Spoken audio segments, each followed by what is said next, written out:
parte de educación, a nivel educativo también estamos trabajando bastante en lo que es a nivel de los PRITES, los CEBES, y en la parte de adultos, que también se trabaja bastante en la parte de lo que es la funcionalidad, buscar la funcionalidad del aparato locomotor, ya sea pacientes con lesiones centrales o pacientes, en este caso, por ejemplo, también con lesiones medulares, Alzheimer, dentro de lo que es la geriatría, por ejemplo. Entonces tenemos, es uno de los campos de acciones que podemos desenvolvernos. La terapia ocupacional en sí,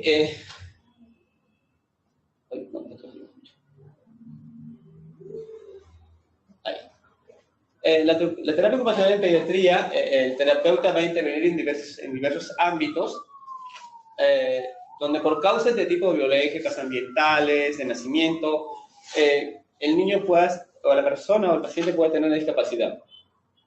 En el campo pediátrico, la terapia ocupacional se complementa con el pediatra, no solamente con el pediatra, también complementamos con el área con los médicos neurólogos, con los médicos rehabilitadores, que son justamente con quien trabajamos más directamente, el cuidado de la atención del desarrollo infantil y la familia. También es muy importante el sustento y la base familiar. Para nosotros es muy importante trabajar con la familia. El trabajo que podemos hacer como terapeutas ocupacionales dentro de la rehabilitación es muy importante el apoyo familiar. Si el familiar no nos apoya, los logros que vamos a tener con esos pacientes no van a ser muy aceptables, o los logros no se van a ver a grandes pasos.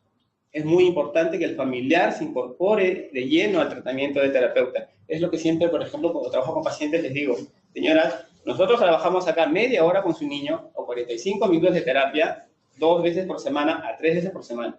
El tiempo de días que está en casa lo pasa con usted. Entonces nosotros lo que hacemos también es tratar de preparar al familiar, que se encarga directamente para que este familiar pueda desenvolverse, no de repente como terapeuta ocupacional, pero aplicar las técnicas o las pautas que nosotros le vamos dando para los días que el paciente no viene a las terapias. Bueno, acá hablamos un poquito de algunas tipologías de niños que se atienden, ¿no? Tenemos niños de riesgo biopsicosocial, por ejemplo. Hablamos de los déficits sensoriales. Ahora mucho se habla de la integración sensorial. ¿Qué es la integración sensorial? Entonces, mucho lo aplican, por ejemplo, los psicólogos también aplican lo que es la integración sensorial, ellos se aplican como el bombardeo sensorial, ¿no? Dar estímulos diversos a los niños que puedan tener diversidad de deficiencias sensoriales. Hablamos de las deficiencias a nivel de los 5 sentidos, ¿no? Es el táctil, gustativo, perceptivo, auditivo. Entonces, tenemos también lo que son las infecciones a nivel del sistema nervioso central, deprivación afectiva, por ejemplo, ¿no? Es muy importante. Ahí podemos hablar de los niños que son muy introvertidos. Digamos, por ejemplo, ahí a veces los confunden, por ejemplo, los niños muy introvertidos con lo que lo llaman, por ejemplo, los autistas, ¿no? A veces dicen, puede que tenga autismo, les. Entonces, ¿qué hacemos? ¿Qué hacen a veces? Mandan un diagnóstico de TEA, trastorno del espectro autista, te ponen.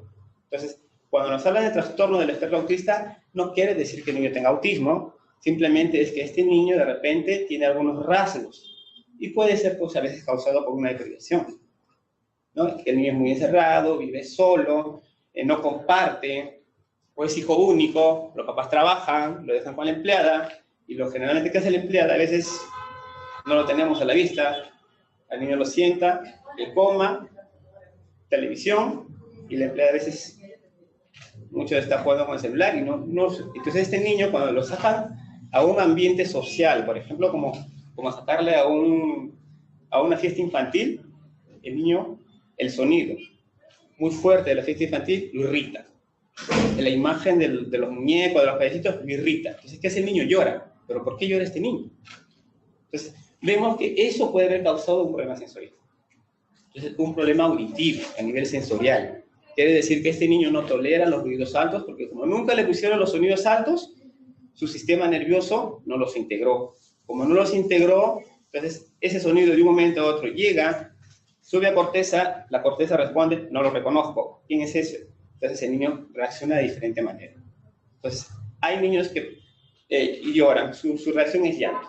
El llanto. Entonces, eso, por ejemplo, para nosotros ya es un problema sensorial, ¿no?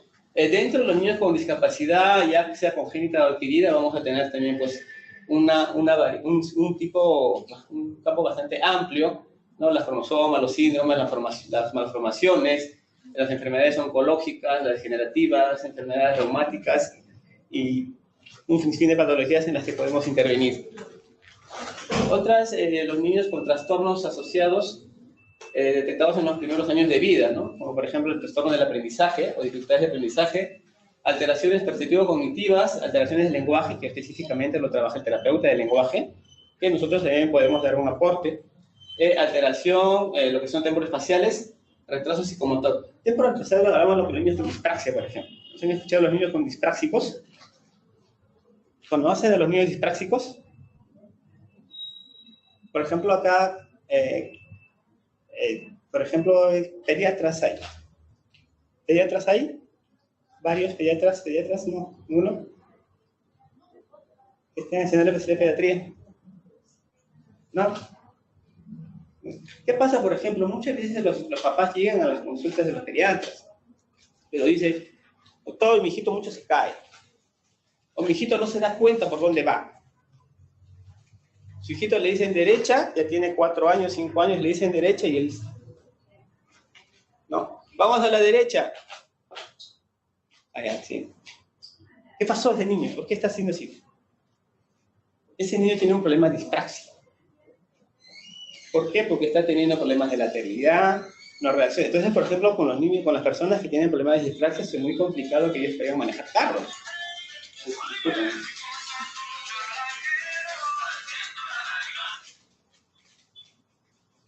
Disculpe.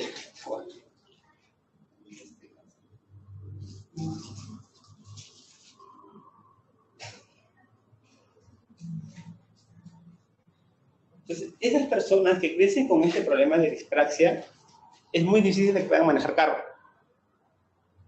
¿Por qué? Porque la dispraxia es una de las patologías diagnosticadas, por ejemplo, que no tienen cura.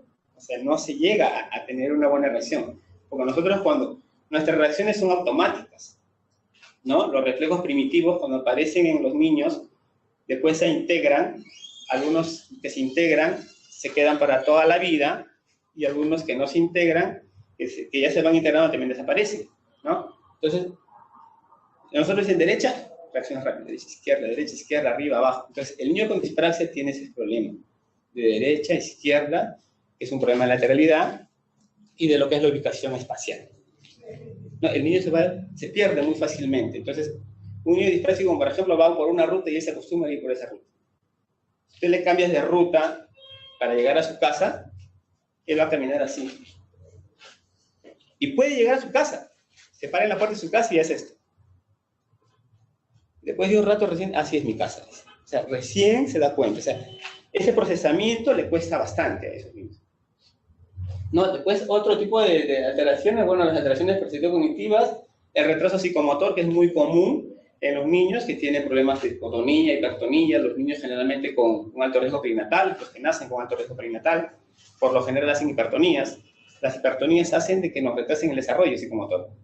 Entonces, esa hipertonía, los niños tienen un tono muy alto, están muy rígidos, llegan 3 meses, 4 meses, el niño no se sienta, no rota, a los 6 meses no se sientan, a los 4 meses que debería rotar en el desarrollo normal, no rota, el niño sigue sentado, el control de cabeza es muy pobre. Entonces, en ese aspecto también vamos a trabajar.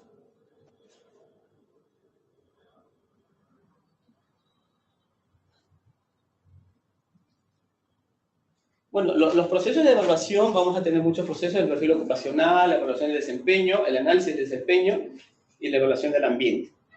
En lo que es el perfil ocupacional, nos vamos a determinar exactamente pues, en el niño. Por ejemplo, en el niño es el juego. El aprendizaje de los niños es todo en base por medio del juego. Ya, por ejemplo, en un adulto, vamos a determinar pues, en qué se desempeñaba, en qué trabajaba.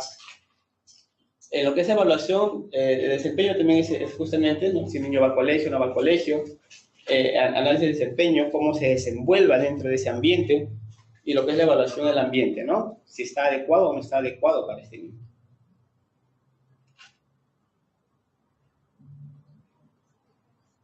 Dentro de los planes de tratamiento, nosotros aplicamos lo que son los marcos de referencia. Tenemos unos marcos de referencia, por ejemplo, el marco de referencia biomecánico, ¿no? Este marco tiene como objetivo mejorar la movilidad, la fuerza muscular, la estabilidad, la coordinación, la resistencia, para a través de ello ir mejorando la función.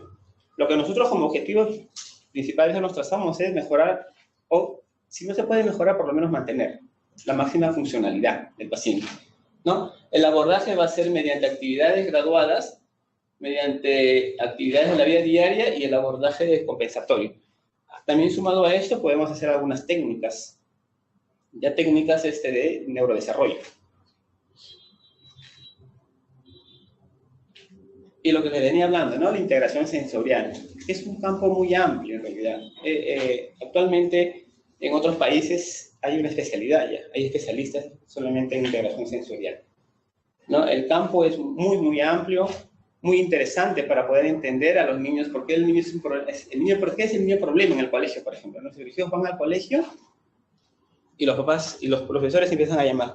Señora, que su hijito se para cada rato. Señora, que su hijito se distrae demasiado. Señora, que su hijito molesta. Pero mi hijito es tranquilo, no veo nada.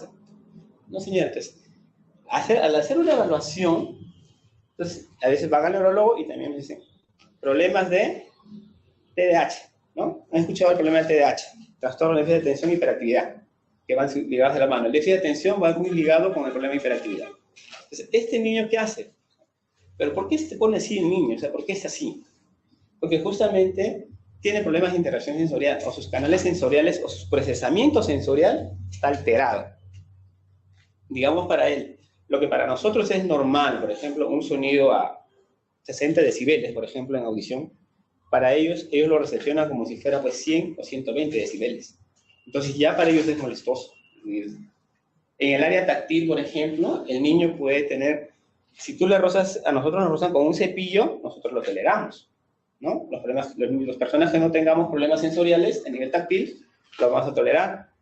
A este niño le pones un cepillito y va a sacar la mano, va a rechazar. ¿Por qué? Porque igual su procesamiento sensorial sigue estando alterado.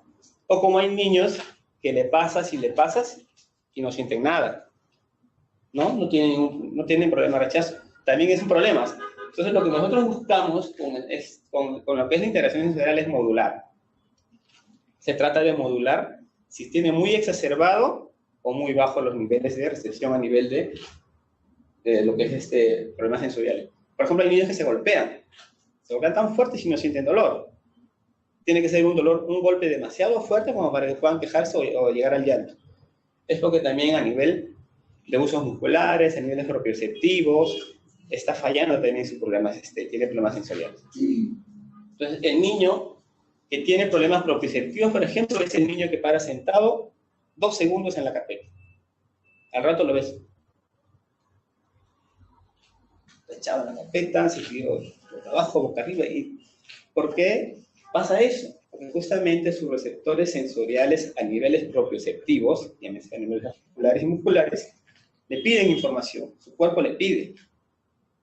Quiero más contacto. Entonces, él busca contacto.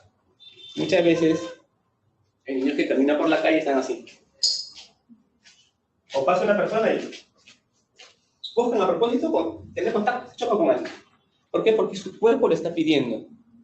No lo quieren hacer, pero su cuerpo le pide. Entonces, a ellos hay que ir modulándoles poco a poco también para que sus niveles sensoriales se vayan modulando. Los niños que empiezan a trabajar y empiezan a modularse, eso hace de que el niño presente mejor atención. Si modulamos todas las áreas sensoriales, este niño va a tener un mejor rendimiento escolar, va a prestar mejor la atención escolar, va a mejorar su rendimiento escolar, su atención, concentración va a ser mucho mejor. Entonces, nos va a ayudar. Es un tema bastante amplio. No soy especialista en integración sensorial. Hay especialistas, colegas que trabajan sí en integración sensorial. Yo no soy especialista generalmente. Yo trabajo en terapia ocupacional, pero generalmente en la parte de trabajo y lesiones periféricas con los niños. Otro de los temas, a ver. Bueno, esto ya más o menos sí debe estar. Si no otra vez otro grito más. Desde una base del sistema táctil, justamente lo que mencionaba. Acabamos el sistema táctil, propioceptivo, vestibular, táctil, y cada uno va sumando, ¿no? El olfativo, la visión, la audición. Y lo que nosotros buscamos al final es que el niño tenga un óptimo aprendizaje, ¿no? Porque muchas veces ese es el problema de los niños. Los niños problemas del colegio son que tienen problemas de integración sensorial. Lo que pasa es que estos problemas no son visibles, como alguna patología, una parálisis cerebral, un síndrome de Down, una mielomeningocele, o sea, cualquier otra patología es visible, podemos ver. Vemos que esos niños con problemas del sistema nervioso central van a tener también sus problemas sensoriales. Pero hay niños que nacen, entre comillas, normales, sanos, y tienen todo un sinfín de estos problemas, pero no se ven visibles. Los únicos que se pueden dar cuenta son los papás, que crían a los hijos y que están permanentemente con ellos. Y a veces llegan con esa duda, pues al médico pediatra, y a veces porque ¿por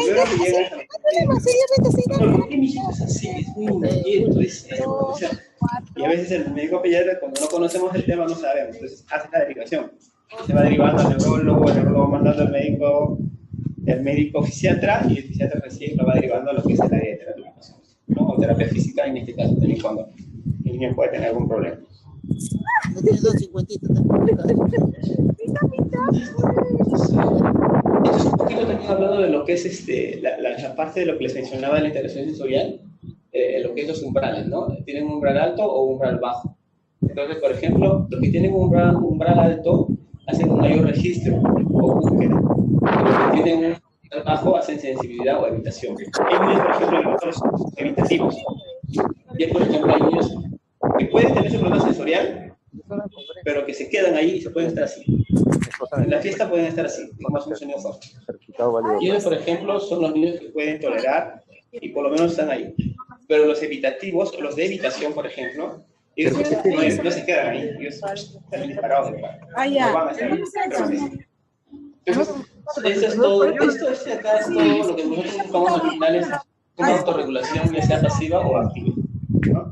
Entonces, esto de acá es todo, es una evaluación, se hace una batería de evaluación, pero generalmente la evaluación lo hacen los padres. Se le da un kit de batería que responde el papá. El papá va respondiendo con toda la evaluación de, no sé, 5 hojas por cada sistema sensorial, y después hacemos una evaluación clínica, la evaluación clínica ya del terapeuta. Se hace una tabulación de datos, de toda una numeración, y sale ya los valores, y más o menos nos sale en qué áreas sensoriales el niño presenta esas dificultades. Estos son algunos de los materiales, por ejemplo, que se presentan para trabajar la parte táctil, ¿no? Hablamos a nivel sensorial, pero táctil, en el área táctil. Como vemos, tenemos cepillos, esponjas, espumas, cepillitos, diferentes texturas de tela. Podemos trabajar, por ejemplo, en lo que es para distinguir frío-calor. Tenemos botellitas de tubo de ensayo, agua caliente, agua fría, para ir en la parte táctil. Olores, puede trabajar aromas. Si en esto hablamos acá, por ejemplo, vemos en la parte niño que está jugando ya en la parte perceptiva, por ejemplo, ir activando la parte perceptiva, la parte del equilibrio, ¿no? Hay, por ejemplo, hay niños que presentan problemas vestibulares muy fuertes, por ejemplo. Son niños que no van a tolerar los movimientos vestibulares en un columpio, en las alturas. Hay niños, por ejemplo, que nosotros decimos, mi hijito es muy tranquilo. He escuchado a muchos papás que decían, ¿no? Mi hijito es muy tranquilo. Es tan tranquilo que ni siquiera sale a jugar.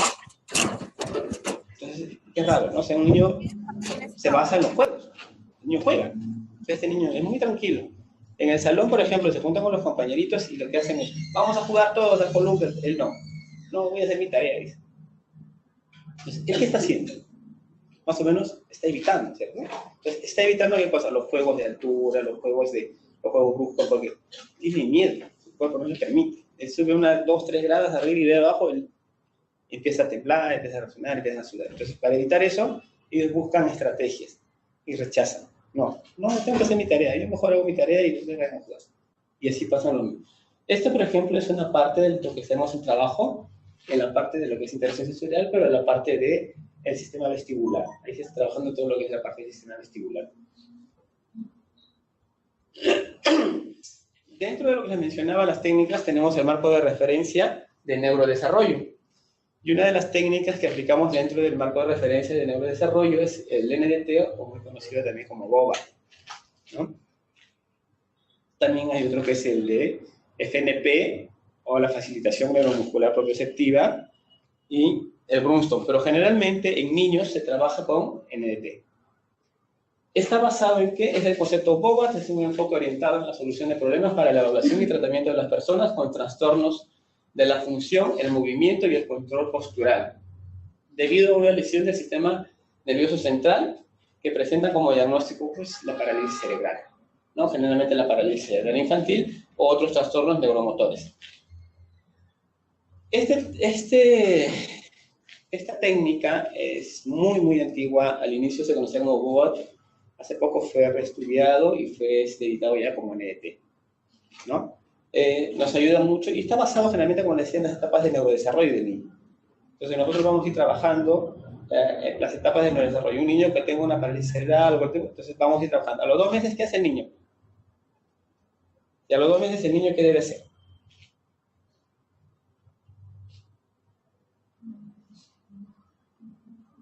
Por ejemplo, en la parte visual. ¿Qué hacemos con un niño de 2 meses? El niño todavía no ve, ¿cierto? El niño no ve colores. ¿Qué está viendo todavía? Sombras. Sombras, oscuras, blanco, negro. Entonces, lo que hacemos, por ejemplo, para hacer una estimulación en el niño, se empieza a trabajar con tarjetas visuales, con esos colores que el niño puede distinguir. Porque todavía no está con su proceso de maduración. Ya cuando el niño tenga 3, 4 meses, ya se empieza a trabajar con los colores básicos, en la parte de lo que es estimulación visual. En la estimulación, a ver, por ejemplo, vestibular. ¿No? Por ahí vamos a ver una imagen, por ejemplo, acá, si nosotros vemos, miren, hay niños que están trabajando sobre la pelota.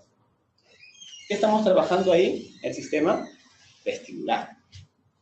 Nos ayuda, por ejemplo, acá, si nosotros ponemos a un niño sobre una pelota, ya cuando el niño, por ejemplo, tenga 6 meses, 4 meses, 5 para 6, y el niño puede sentarlo con apoyo.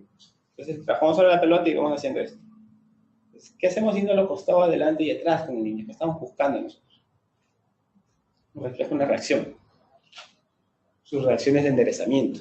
Nosotros cuando nos vamos a caer, estamos parados sobre un filito y a veces el cuerpo nos gana. ¿Qué hacemos? Hacemos esto, ¿no?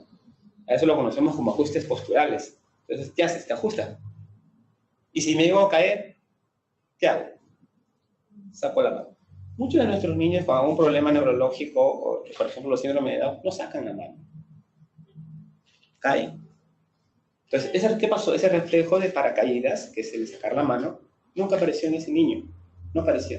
Entonces, lo que nosotros buscamos en base a las actividades o los juegos que hacemos es que el niño empiece a activar sus reflejos defensivos. Entonces, ¿para qué? Porque en la vida diaria o en su día a día le va a servir. Porque si el niño no hace esto, pues el niño va a terminar pues con la carita totalmente magullada si es que llega a caerse. Entonces, empezamos a trabajar actividades funcionales. Acá, por ejemplo, trabajamos actividades funcionales, control postural y actividades funcionales. Ya le vas trabajando actividades funcionales.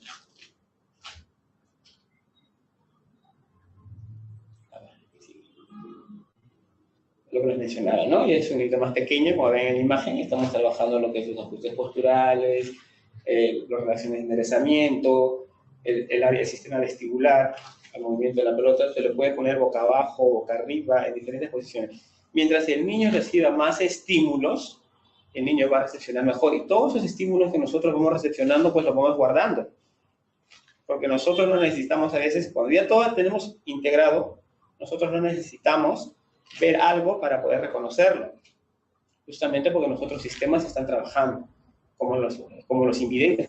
El invidente que pierde la vista es mucho más fácil de que se es un poquito contradictorio. Por ejemplo, cuando trabajé con pacientes invidentes es un poquito contradictorio, porque el invidente que pierde la vista de grande, su problema es psicosocial más que todo, para que se recupere. El salir de ahí, el sacarlo a que él vaya a bastonear, que él salga a la calle así como siendo invidente es más difícil. Pero él ya tiene la conciencia de todo en su mundo exterior. Él reconocía el color rojo, sabía cómo era un lapicero, sabía cómo era un desarmador, un alicate, todo. Entonces, no había problema. A diferencia de un niño que nace invidente, es mucho más fácil sacarlo del ambiente, la vida. Porque como nació ciego, nunca sintió esa vergüenza. Entonces, son dos cosas un poquito que a veces nos limitan en algunos aspectos, ¿no? Para trabajar con invidente. Ahí también estamos trabajando sobre un rodillo. Ese es el mismo sistema, ya con el apoyo del terapeuta, por ejemplo, ¿no? Está trabajando su control postural, su control de cabeza, para que no nos ponemos por la parte posterior para controlar su reflejo de enderezamiento, por ejemplo. O extensor, que el niño a veces tiende a tirar la cabeza hacia atrás, ese es el parálisis cerebral. Igual, en la imagen anterior del niño que estaba trabajando ahí en las actividades, por ejemplo, ahí se puede trabajar el terapeuta y el apoyo del padre, del familiar que viene a la terapia. No, ahí está la parte también de lo que es, por ejemplo, el trabajo de alimentación, posicionamiento. Y hablamos de un modelo de ocupación humana. El modelo de ocupación humana enfoca mucho en lo que es el abordaje de tratamiento usado por los terapeutas ocupacionales, que considera a la persona de la manera holística, global, se centra en las ocupaciones, en las actividades con propósito y lo relevante para el ser humano, lo que verdaderamente tiene significado para el ser humano. ¿Qué hace el modelo? El modelo de ocupación humano se creó hace muchos años. Ve a la persona, y eso creo que es importante mencionarlo, porque nosotros vemos a la persona como un todo. O sea, ¿no? Muchas veces, y no todos hacemos eso, muchas veces el paciente llega, le curamos de patología y ya está, ¿no? Nosotros vemos el global, dónde se va a desenvolver, el ambiente, lo que le mencionaba, el familiar, ¿no? Es un modelo bien amplio. También tenemos el modelo canadiense, que es muy similar, ¿no? Ahí está, justamente vemos al ser humano como un sistema abierto, completo. Hablamos de la evolución, que es la casualidad de la persona, los valores, los intereses que tiene esa persona. En lo que es habituación, hablamos de lo que son los hábitos y los roles. Los hábitos es cómo esta persona fue criada en casa, de dónde viene, de qué lugar es, porque muchas veces en cuanto a esto nos encontramos con personas de provincia, de Lima, de estatus alto, de estatus bajo, entonces todo eso lo tenemos que ver y los roles que cumplen como personas. Y en la ejecución vamos a ver las capacidades que presenta el niño y las habilidades que pueda tener. Si hay un niño que presenta con dificultad, las habilidades remanentes. Hablamos de habilidades remanentes, qué habilidades le quedan posterior a su daño que pueda tener o al problema que pueda tener el niño. No, ese es más o menos también un esquema de todo lo que es el sistema de lo que es el modelo de educación humana. Acá vemos, por ejemplo, ya las actividades en los niños que podemos ir trabajando. Ese es un niñito con una parálisis cerebral. Y las áreas de desempeño ocupacional, como se mencionaba, ¿no? Las actividades básicas de la vida diaria, el baño, la ducha, el vestido, el comer, masticar, tragar, salir, producir. Y las actividades instrumentales de la vida diaria. Dentro de lo que son instrumentales de la vida diaria, vamos a trabajar, por ejemplo, que el niño aprenda a manejar el control remoto, a manejar la cocina, a manejar el baño, y todo lo que es el sistema, ¿no? De lo que hay en el hogar.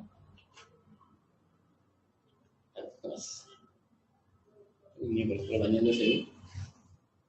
Las actividades de la vida diaria, que el niño se vista solo, la alimentación y la participación también en actividades socioculturales. Por ejemplo, ahí vemos a un niño que está bailando en silla de ruedas. La integración.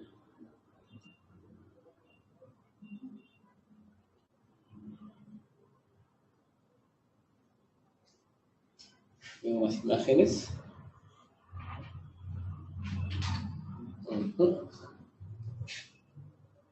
Bueno, los componentes sensorio-motores, como les mencionaba, también está pues lo que es la conciencia sensorial, las destrezas perceptuales, los reflejos, lo que les estaba mencionando anteriormente de todo lo que es el sistema sensorial, ¿no? La fuerza, la resistencia y el control postural.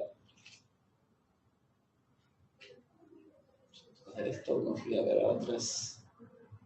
La integración cognitiva, a ver.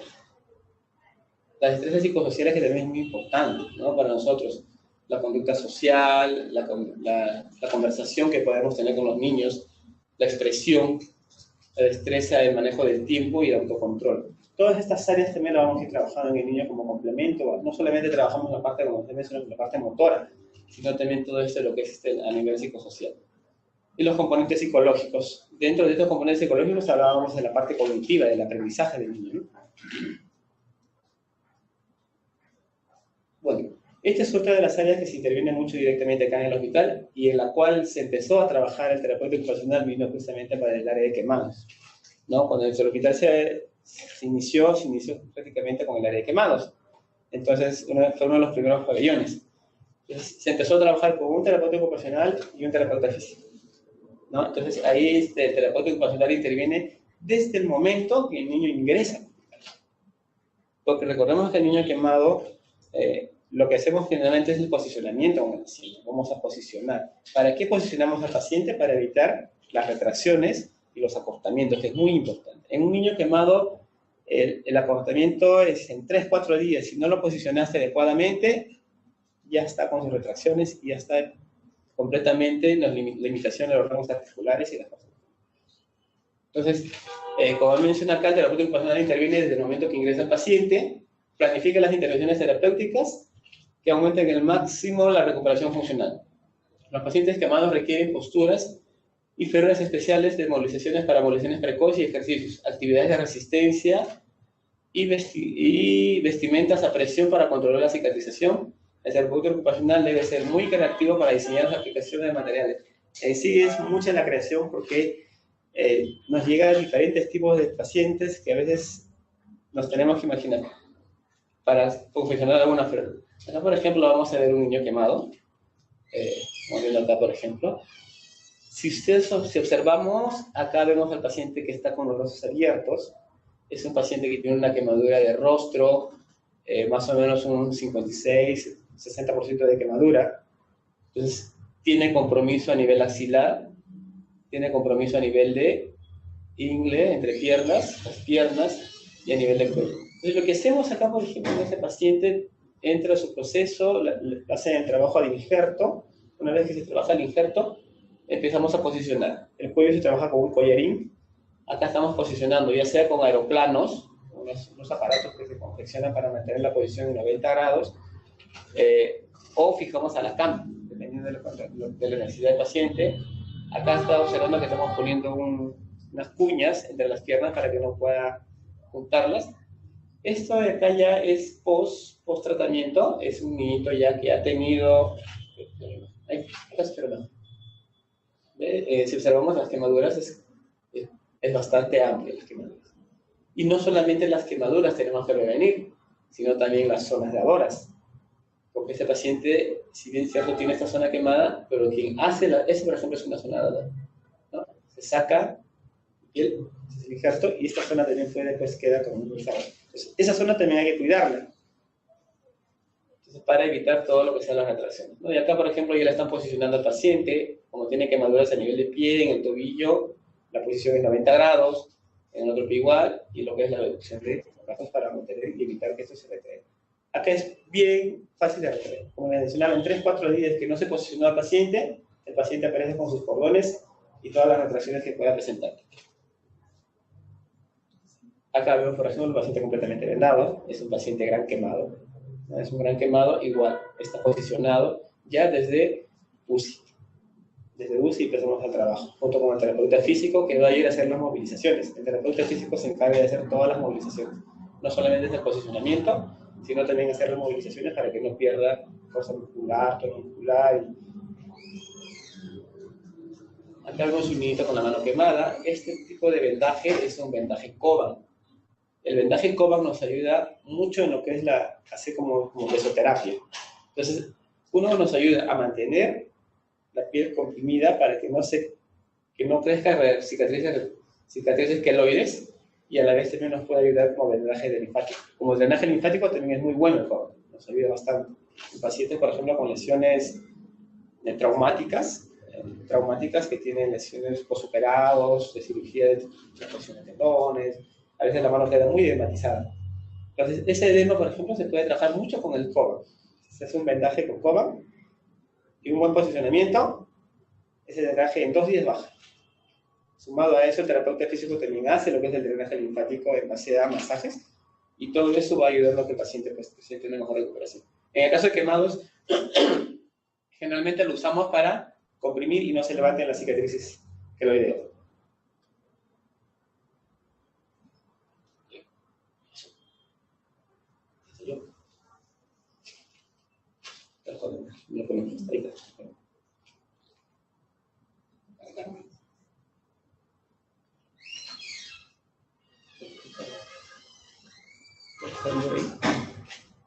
No está lindo, el que se encarga del sistema.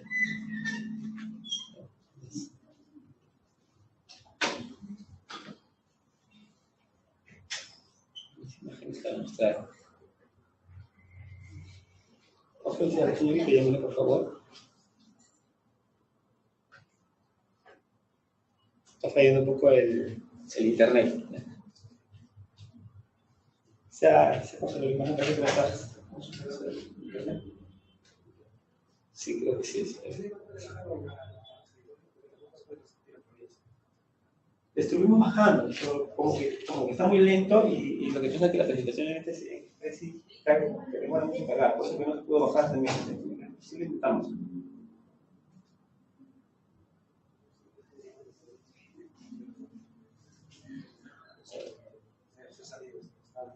Sí, está un poquito bajo, la señal de internet está bajo, sí.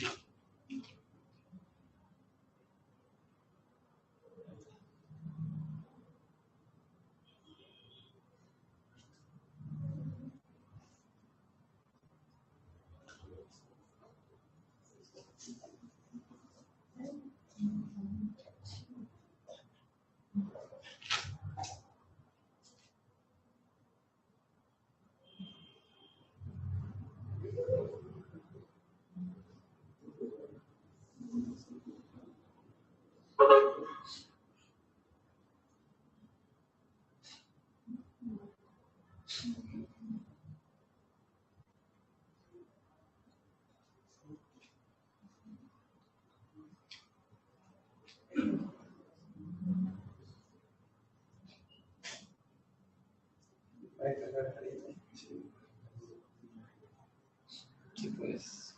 Arriba también por eso no puedo descargar. No puedo descargarlo porque el internet está aquí.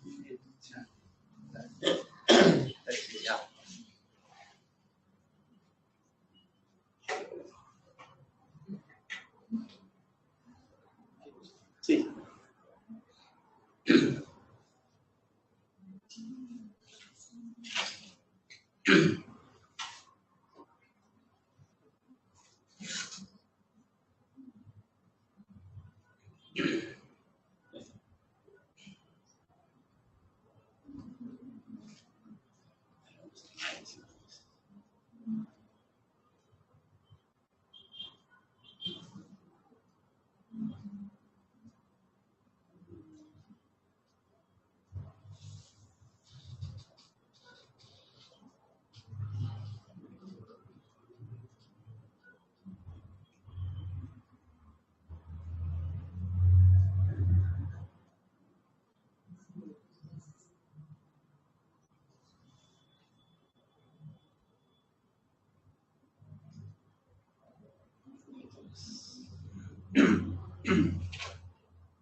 Ya está. A ver, continuamos.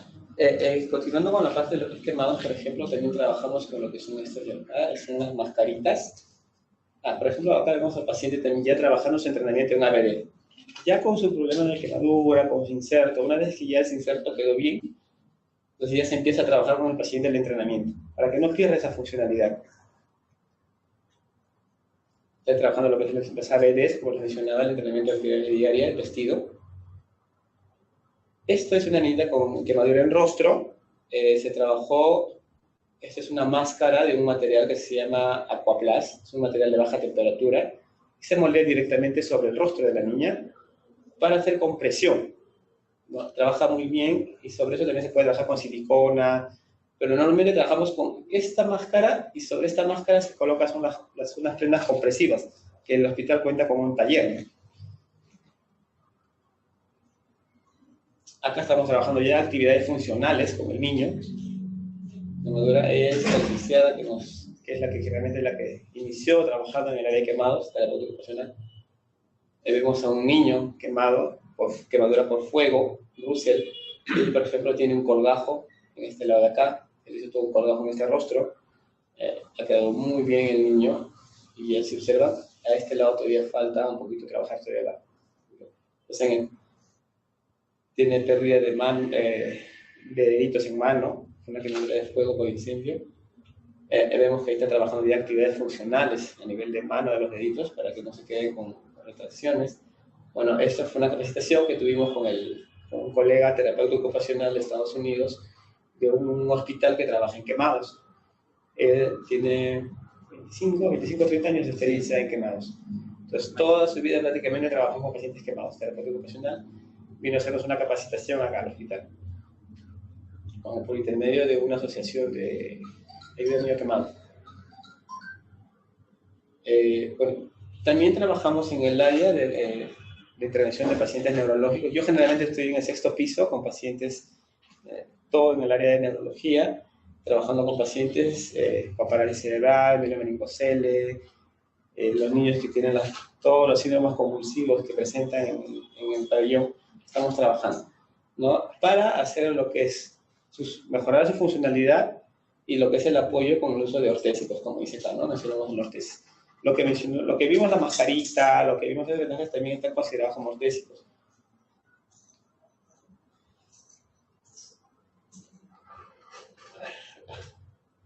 Acá, por ejemplo, estamos en UCI cardio, trabajando con un paciente y haciendo. Esto de acá es un ortésico tobillo-pie, es un OTP para mejorar el posicionamiento. Generalmente, un niño con problema neurológico, no hay la activación, hay pérdida de fuerza muscular, entonces el pie tiende a irse a la plantiflexión, cae para abajo. Entonces, para prevenir esa deformidad y el agotamiento del tendón de Aquiles, se coloca una ferulita, que se llama OTP. Nosotros lo conocemos como OTP, que es el ortético tobillo-pie. ¿No? Ya por eso le decíamos que acá en este hospital nos permiten trabajar desde UCI, desde hospitalización, que no muchos hospitales lo permiten. Yo trabajé 12 años en el Hipólito Unanue y nos ponían una barrera así para poder ingresar a trabajar con los pacientes. No lo toquen, no lo hagan esto, no, para nada. O sea, tenemos que esperar que el paciente esté ya en forma ambulatoria para poder recién posicionarlo, cuando se puede trabajar desde un inicio. Y ese es también uno de los motivos por los que decidí venir a trabajar a este hospital, porque se trabaja mucho desde un inicio con el paciente. Ya estamos trabajando con una colega, bueno, lo posicionamos, es un paciente cuadri, lo posicionamos con ambos pies. Acá estamos en el 6º piso, por ejemplo, también posicionando una niñita con mielomeningocele y espina bífida. No, espina bífida y hidrocefales, ¿no? Que tiene una deficiencia en los piecitos, también se estaba yendo a piebot, que también lo estamos posicionando con unas férulas. Ahí están las férulas. Vemos a este niño que es del 5º piso, él hicieron una transposición de tendones, es un niño con un PBO. Lo operaron, le pusieron un yeso, todo el brazo y todo el tronco, todo el torso. El niño no podía sentarse por el peso del yeso, permanecía echado sobre la cama. A los 4 o 5 días de la cirugía nos pidieron hacerle el cambio de yeso, una férula. Esta es una férula en aeroplano, se conoce como férula en aeroplano, que tenemos la posición, abducción de 90 grados y flexión de codo en 90. Entonces, esta férula, ni bien lo pusimos al niño, lo posicionamos en esta posición, con esa posición sale de la cirugía, al niño lo pudimos sentar y al día siguiente se fue de alta. ¿Y es muy caro ese material? El material que estamos trabajando, este de acá es un material de PVC, ¿conocen el tubo de desagüe? Ese es el tubo de desagüe, lo transformamos en este material. El color naranja que vieron hace un momento, ese sí es acoplaza, es un material un poquito caro, ¿no? El material es más caro, por lo que nos permite trabajar más fácil también. Se trabaja con agua caliente. El PVC lo trabajamos a alta temperatura, con pistola de calor, y lo vamos moldeando poco a poco. Primero se hace un molde del niño, y se va trabajando después el tubo con calor. Poquito a poquito lo vamos moldeando y lo vamos dando forma a su cuerpo, ¿no? Ahí vemos al niño ya sentado, porque con el yeso no podía sentarse, porque como le ponen gran cantidad de yeso para posicionarlo y acá para mantener ese yeso envuelto, pesa. Entonces, el niño parado, pues, echado, eso nos permite, pues, nos puede causar lo que es picazón, escozor, incomodidad, úlceras también nos puede causar, a veces por la zona de la espalda. Entonces, ya con esa férula ya el paciente se hace tranquilo. Y venía cada 15 días para hacer la evaluación. Más o menos el paciente tiene que estar entre 8 semanas, si no me equivoco, con esa férula. Y ahí se empieza el retiro de la férula y ya se empieza a trabajar lo que es la parte funcional, la parte de terapia. No, acá vemos una niñita también amputada de pies por quemadura, ¿no? Por quemadura. Entonces ya la niñita tenía más o menos 8 meses o 9 meses y ya empezaba ya con el funcionamiento del gateo. La parte motora estaba muy bien, la parte de lo que es el miembro superior. Entonces con la niña empezamos a trabajar lo que es lo acondicionamos. Este es un material que se llama el microporoso. Este es un microporoso o espuma de Eva, que lo acondicionamos con unas botitas, porque ya la niñita estaba haciendo bipedestación y estaba queriendo iniciar la marcha. Entonces, con los muñones no podía ser.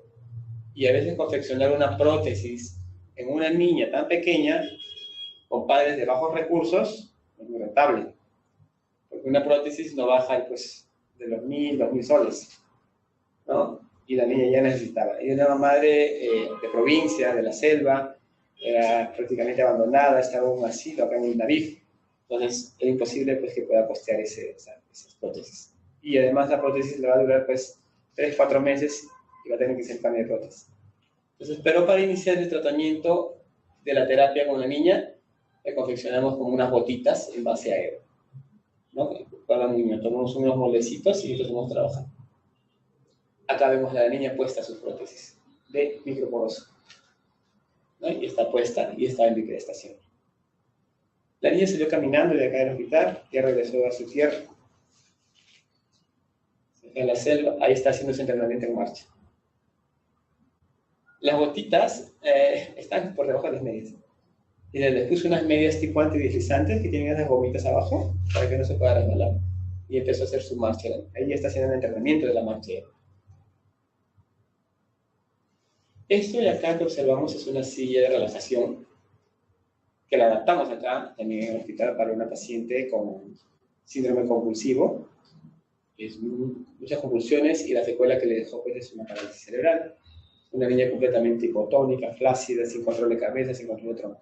A medida que fuimos trabajando en las terapias, la niña empezó ya a la sedestación, mejoró el control de cabeza, pero le costaba mucho todavía mantenerse en la sedestación. Entonces, vimos la facilidad de poder confeccionarle una silla de relajación.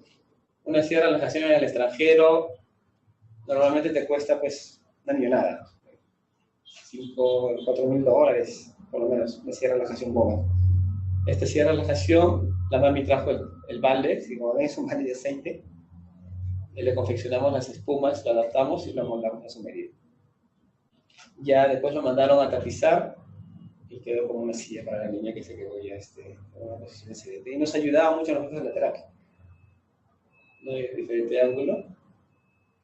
Esta es una niñita con un problema a nivel de las manitos, ¿no?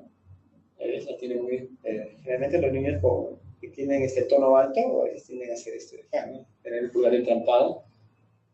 Entonces, y ahí le estamos posicionando su manito, como una férula. Es una férula palmar, ahí se le posicionó la manito.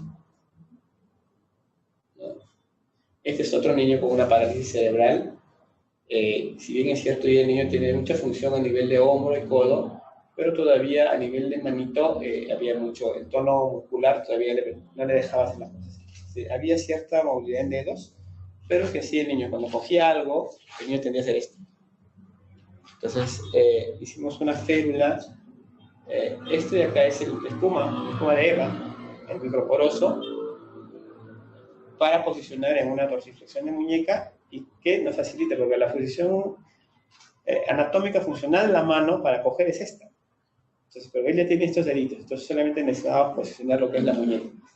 Y no hicimos con otro material porque es muy rígido, en cambio este material es un poquito más confortable. Ahí vemos al niño, por ejemplo, hicimos lo que es la combinación del material de Eva con una barra de aluminio para construir lo que es la muñeca. Y ahí vemos que el niño está fracturando los deditos.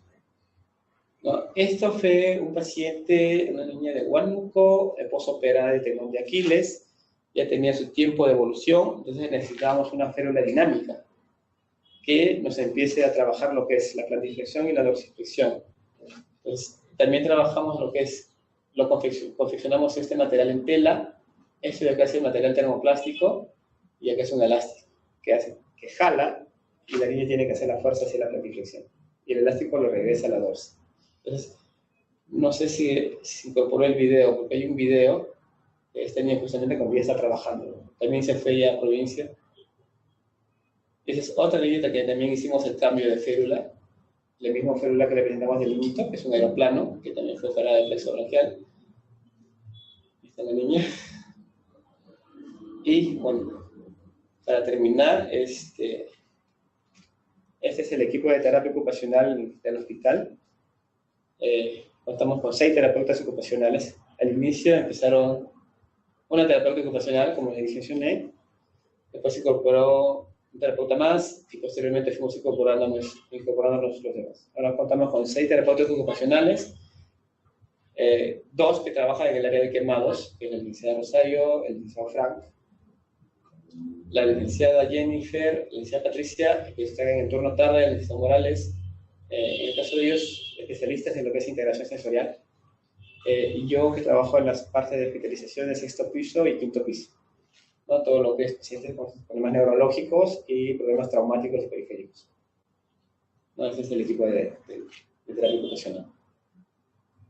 Gracias, espero haber de repente algunas preguntas.